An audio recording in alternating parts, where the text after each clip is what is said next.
everyone, this is Clara Jones. I'm going to be answering question number 5, which states, how does the military industrial complex in the U.S. compare to similar systems in other countries? And if we don't allow our military to grow in technology, will we fall behind other countries and make ourselves more vulnerable to their power? So, first off, I did do some research to see kind of how our system compared to other countries that are kind of similar as far as like our budget and how much we spend on military in general. And this quote came from nationalpriorities.org or the National Priorities Project. They state that the U.S. outpaces all other nations in military expenditures. World military spending totaled more than $1.6 trillion in 2015. The U.S. accounted for 37% of the total. U.S. military expenditures are roughly the size of the next 7 largest military budgets around the world combined. And so I don't really know if I believe this until I actually saw their chart, which I also printed out because I thought it might be a useful visual.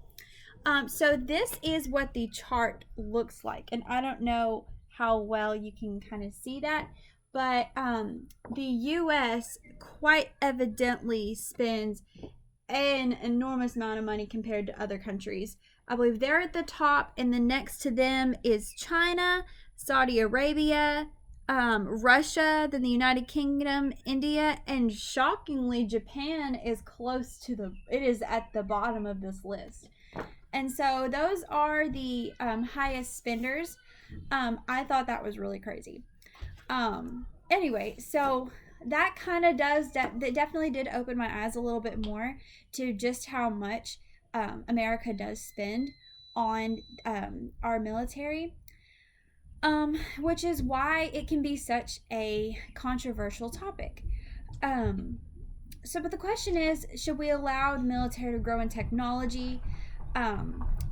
Or, honestly, I feel like that question isn't just necessarily about technology. I feel like that can apply to other things as well.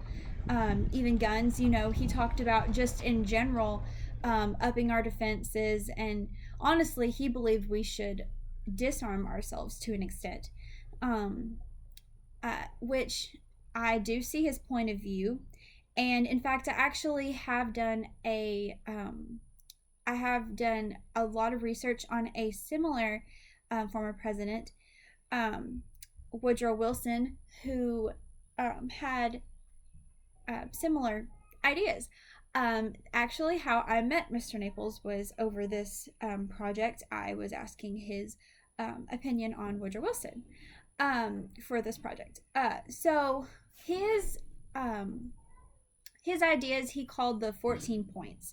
And so after World War One, he came up with this plan to pretty much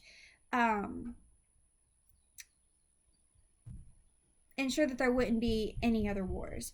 So these centered around, now I kind of summarized them because I didn't want to go through all 14 of them because I know I don't have a whole lot of time. But they all center around open diplomacy, which is kind of no secret treaties. We're not going to have like all these secret alliances of, I'm going to team up with you, but I'm not going to tell anybody. It was just everything is going to be transparent. To be transparent with the public and be transparent internationally. We were just going to be an open book, basically, kind of.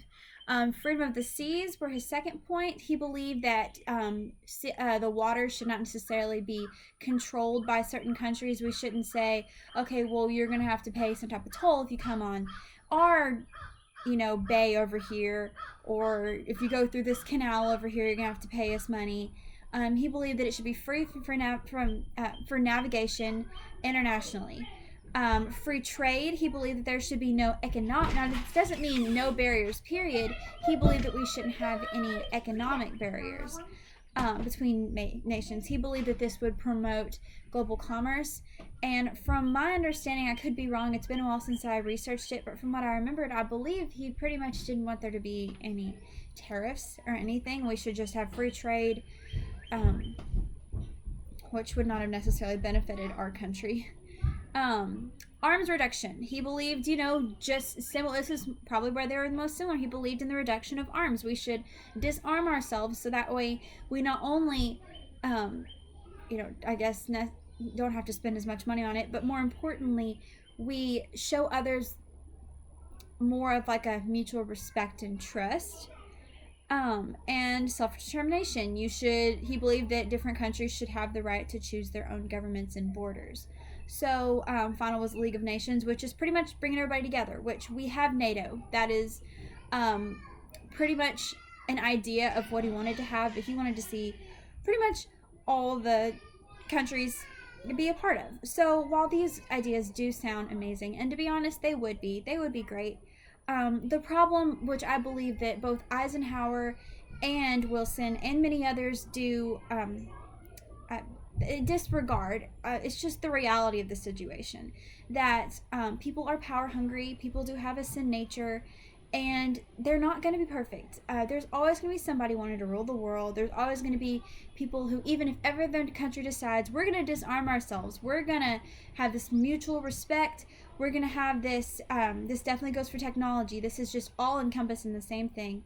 We're just going to have this mutual respect for each other. There's going to be a country who rises up and could potentially overtake us. Like China, for example. They are growing in their technology, which means that we inevitably have to too, or we could be taken over as a country. I'm going to end this, since I know I'm already way over time. I'm going to end this by a quote by my favorite president, which I have quoted many times throughout this course, Ronald Reagan, who stated, "Our military strength is a prerequisite to peace. But let us be clear that we maintain this strength in the hope that it will never be used. For the ultimate determinant in this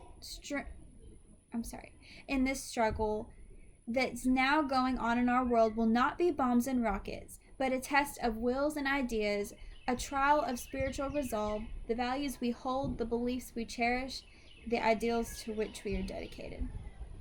So pretty much what Ronald Reagan's saying is that, from what I've gathered from this quote, is that the amount of bombs and the amount of rockets, though it is in fact important for us to be armed, are not going to determine how,